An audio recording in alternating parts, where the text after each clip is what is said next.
इस वक्त की सबसे बड़ी खबर आ रही है। बिहार में छपरा के पास बड़ा ट्रेन हादसा हुआ है। नई दिल्ली डिब्रूगढ़ राजधानी के 12 डब्बे पटरी से उतर गए, जिसमें 4 लोगों की मौत हो गई है, जबकि 8 लोग गंभीर रूप से जख्मी हैं, अस्पताल में इस वक्त भर्ती हैं। हादसा सुबह करीब 2:10 और 2:15 के बीच हुआ। हादसा इतना जबरदस्त था कि पहिए और बोगी के टुकड़े 100 मीटर दूर तक देखे गए। रेल मंत्री सदानंद गौड़ा और रेलवे बोर्ड के चेयरमैन अरुणेंद्र कुमार ने हादसे के पीछे साजिश का शक जताया है। गौड़ा ने हादसे के पीछे माओवादियों का हाथ होने से इनकार नहीं किया है। माओवादियों ने आज बिहार के तिरहुत प्रमंडल में बंद का ऐलान किया था। ऐसे में यह हादसा रेलवे प्रशासन पर गंभीर सवाल भी खड़े करता है। वहीं रेलवे ने हादसे के बारे में मारे गए लोगों के परिवार वालों को 2-2 लाख रुपए का मुआवजा देने का ऐलान कर दिया है, जबकि गंभीर रूप से जख्मी लोगों के लिए 1-1 लाख और मामूली रूप से घायल के लिए 20-20 हजार की मदद की घोषणा कर दी गई है। 4 तस्वीरें हैं, आपको सिलसिलेवार ढंग से दिखाएंगे। ये पटरी देखिए किस तरह से टूटी पड़ी हुई है। दिल्ली डिब्रूगढ़ राजधानी एक्सप्रेस जब इस पर से गुजरी तो उसके बाद 12 बोगियां डीरेल हो गई। ट्रेन 4 तस्वीरें हैं, आपको सिलसिलेवार ढंग से दिखाएंगे। ये पटरी देखिए किस तरह से टूटी पड़ी हुई है। दिल्ली डिब्रूगढ़ राजधानी एक्सप्रेस जब इस पर से गुजरी तो उसके बाद 12 बोगियां डीरेल हो गई, ट्रेन उलट गई और उसके बाद आप देख सकते हैं लोग घायल हैं, वो ट्रैक पर बैठे हुए हैं। राजधानी एक्सप्रेस में अब भी कुछ लोग फंसे हुए हैं, इस बात की जानकारी मिल रही है। B2 बोगी में एक ऐसे ही मुसाफिर से इंडिया न्यूज संवाददाता जाकिर अली ने बात की, जिनके परिवार के कई सदस्य हादसे में घायल हुए।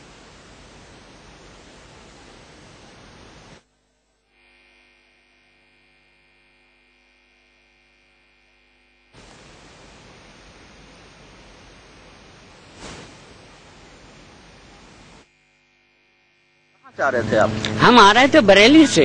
अच्छा, कहाँ जाना था? जाना था डिब्रूगढ़। अच्छा, क्या आप B2 में थे? आप B2? हाँ, B2 में। अभी कौन आपके उसमें? हम 4 जने थे। हम हमारी बीबी और हमारा चचेरा भैया और भाभी। अच्छा। बर्थ नंबर था 21, 22, 23, 24। जी। अभी कौन लोग आपके परिजनों में से कौन कहाँ है, किस हालत में है? अभी हमारे भैया और भाभी जो है वो थोड़ा सा जख्म है, वो चोटेल अस्पताल में भर्ती है जी। और यहाँ पर किस शहर का नाम मुझे नहीं मालूम। छपरा जी। और मैं इस वक्त एक्सीडेंट प्लेस पर ही बैठा हूँ। हमारी बीवी का डेड बॉडी अंदर है। अच्छा। वो निकलेगा, उनकी कार्रवाई तक मैं इंतजार कर रहा हूँ। अच्छा, कब हुआ था हादसा और हादसे वक्त आप क्या कर रहे हैं? ये आधी रात था, जब बहुत आवाज, तोड़ फोड़, गाड़ी लौट चुका है। हमारे ऊपर भी कुछ गिरा था, अभी दर्द है। तब मेरा आँख खुला तो भैया भाभी को भी देखा। भाभी का सर पे चोट था, खून निकला हुआ था। भैया का पाँव में चोट था, वो फ्रैक्चर हो गया है। और काफी देर तक हम गाड़ी के अंदर में रहे और गाड़ी के नीचे की तला टूटा हुआ, उनमें से पैसेंजर निकल के बाहर हो रहा था। तो फिर भैया ने हमारी बीबी के लिए आवाज दी। मैंने कहा मेरे कान पे तो सुनाई नहीं देगा, तुम आवाज दो। तो वो आवाज दिया, देखा तो हमारे करीब में पड़ा हुआ था। She did. देखा खत्म हो गया। भैया ने भी देखा, एक आदमी थे जवान आप लोगों की तरह, वो भी बगल में, वो भी खत्म था। फिर सब जने निकल चुके हैं। उसके बाद आखिर में हम लोग निकले और तब से यही एक्सीडेंट प्लेस पर ही बैठा हुआ हूँ। आप देख सकते हैं कि किस तरह का दर्दनाक हादसा था ये, किस तरह से लोग उसमें फंसे थे और टूटे हुए खिड़की से बाहर निकले। Zakir Ali, India news, Chhapra. किस कदर लोग हैरान थे, परेशान थे, सदमे में थे, समझ नहीं पा रहे थे। अब 4 तस्वीरें आप देख रहे हैं कि घायलों को अस्पताल में भर्ती कराया गया। नई ट्रेन, रिलीफ ट्रेन रवाना कर दी गई। उसके बाद आप देख सकते हैं मौके पर सांसद राजीव प्रताप रूडी पहुंचे। उन्होंने कहा कि तस्वीरें बहुत भयावह हैं, बहुत बड़ी दुर्घटना हुई है। उसके बाद आप देख सकते हैं ट्रैक पर कुछ लोग घायल हैं, अपनों का इंतजार कर रहे हैं, क्योंकि रिलीफ ऑपरेशन को बड़े पैमाने पर यहां पर रात में ही चलाना पड़ा। बहुत से लोग ट्रेन के अलग अलग बोगियों में फंसे हुए थे, उनको बाहर निकालने की जरूरत थी। 4 तस्वीरें हैं दिल्ली डिब्रूगढ़ राजधानी एक्सप्रेस की और राजधानी एक्सप्रेस के हादसे पर रेल मंत्रालय और जिला प्रशासन ही आमने सामने आ गए हैं। रेल मंत्री सदानंद गौड़ा ने हादसे के पीछे नक्सली साजिश की आशंका जताई है, लेकिन जिला प्रशासन ने जो रिपोर्ट गृह मंत्रालय को भेजी है उसमें नक्सली हमले से इनकार कर दिया है। रिपोर्ट के मुताबिक रेलवे ट्रैक पर नक्सली हमले के कोई सबूत नहीं मिले हैं। ऐसे में सवाल उठता है कि हादसे पर अलग अलग बयानबाजी क्यों हो रही है? क्या सरकार नक्सली हमले का हवाला देकर अपनी जिम्मेदारी से भाग रही है?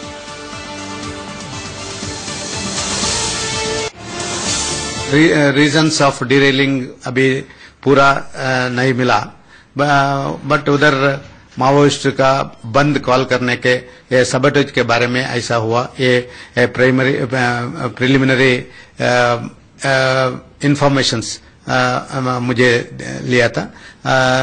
कमिश्नर ऑफ रेलवे सेफ्टी वो इंक्वायर करेंगे और फिर क्या क्या चीज मिलता है वो बताएंगे। घटना की जानकारी अनुसंधान पर ही पता चल सकेगा कि क्या ये सैबोटाज है या सामान्य दुर्घटना है। लेकिन भयावह दृश्य देखिए, ये संभावना हो सकता है, लेकिन अभी ये कहना ये बात सही है कि जिस स्थान पर हम खड़े हैं कि ये माओवादी प्रभावित क्षेत्र है, परंतु अभी ये कह देना कि उन्हीं कारणों से ऐसा हुआ है ये अनुचित होगा। अनुसंधान करने के बाद हम लोग उसको शासन के लोग, जिला के लोग, आश्वासन के लोग लगातार यहाँ पर इस काम में लगे हुए हैं। यहाँ तक उम्मीद की जाती है ये हादसा सैबोटाज के कारण हुआ, क्योंकि इस समय माओइस्ट ने रात को 12 बजे के बाद एक ब्लॉकेट का जारी किया हुआ था और इसके साथ ही साथ 60 किलोमीटर दूर एक मालगाड़ी पे भी ये बात उठी थी, जहां पे ट्रैक पे धमाके के कारण 18 वैगन पटरी से उतर गए। तो अगल बगल में मैं सबसे पहले यहाँ पहुंचा था, किसी भी यात्री ने नहीं बताया कि कोई पहले ब्लास्ट हुआ या किसी तरह की आवाज उन्होंने सुनी। तो कई सवाल भी अब उठ रहे हैं, किस तरह से एक मालगाड़ी इसी हादसे की जो मौका वारदात है, जो घटना जहां पर हुई है, घटना स्थल है, उसी से कुछ दूरी पर करीब 70-75 किलोमीटर की दूरी पर एक और मालगाड़ी भी डीरेल हो जाती है।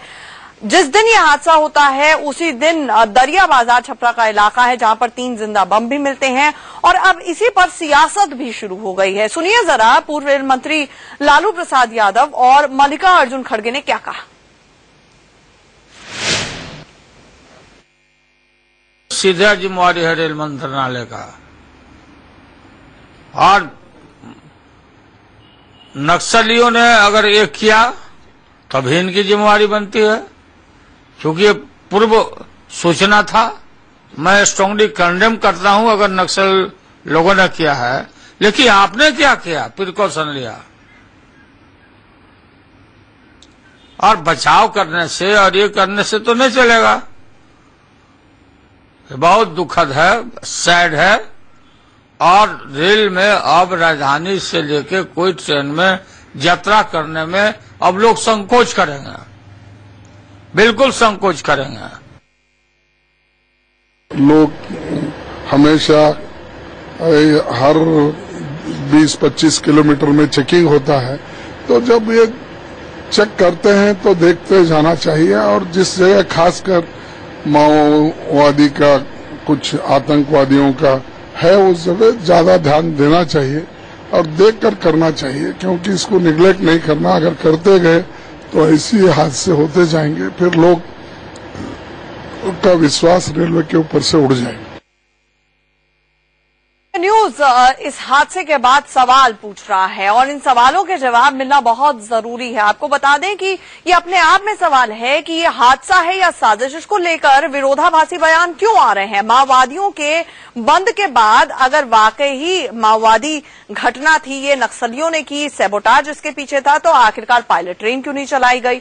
अपनी जिम्मेदारी से पीछा क्यों छुड़ाना चाहते हैं रेल मंत्रालय, ये कहते हुए कि ये माओवादी घटना है? हादसे की जांच से पहले जिला प्रशासन और रेलवे के अलग अलग बयान क्यों आ रहे हैं? ये बहुत बुनियादी सवाल हैं जिनके जवाब मिलना बहुत जरूरी है, क्योंकि 4 लोगों की मौत हो गई है, 8 लोग जिंदगी और मौत के बीच में इस वक्त भी झूल रहे हैं। तो ये बड़ा दुर्भाग्यपूर्ण है, लेकिन ये स्थान जो आप देख रहे हैं कि इसमें निश्चित रूप से ये छानबीन का विषय है कि आखिर इस स्थान से पटरी कैसे टूटने लगा और टूटा हुआ। और कई मैं तो कोई अनुसंधान करता नहीं हूं, लेकिन चाबी निकले हुए दिख रहे हैं और पटरी कटा हुआ दिख रहा है, और एक ही स्थान पर ये टूटा हुआ नहीं दिख रहा है, या खुला हुआ नहीं दिख रहा है, निश्चित रूप से पटरी कटा हुआ दिख रहा है। तो देखना होगा कि इसके पीछे क्या कारण है।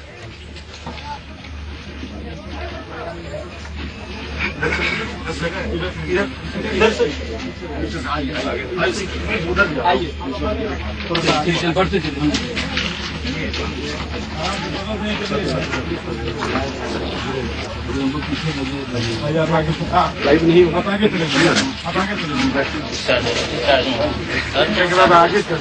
विधायक दिन का आगे आप निकल रहे हैं गाड़ी भेज दीजिएगा गाड़ी आगे आ रहे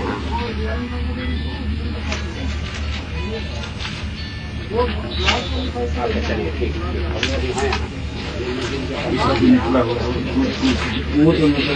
होती है। उसी दिन छपरा के दरिया बाजार में 3 जिंदा बम कैसे मिलते हैं, उसी दिन 70 किलोमीटर की दूरी पर एक और मालगाड़ी भी डीरेल कैसे हो जाती है, उसी दिन कैसे बंद बुलाया जाता है नक्सलियों द्वारा। तो क्या वाकई ये नक्सली साजिश थी? अब अपना पिंड भले ही रेल मंत्रालय छुड़ा रहा हो ये कहते हुए कि ये नक्सली साजिश हो सकती है, नक्सली हमला हो सकता है, लेकिन आखिरकार अगर ये यहाँ पर इलाका सेंसिटिव था और इस तरह का अंदेशा था ये घटना हो सकती है, तो फिर पायलट ट्रेन क्यों नहीं चलाई गई, क्यों कोई एहतियाती कदम नहीं उठाए गए रेल मंत्रालय द्वारा?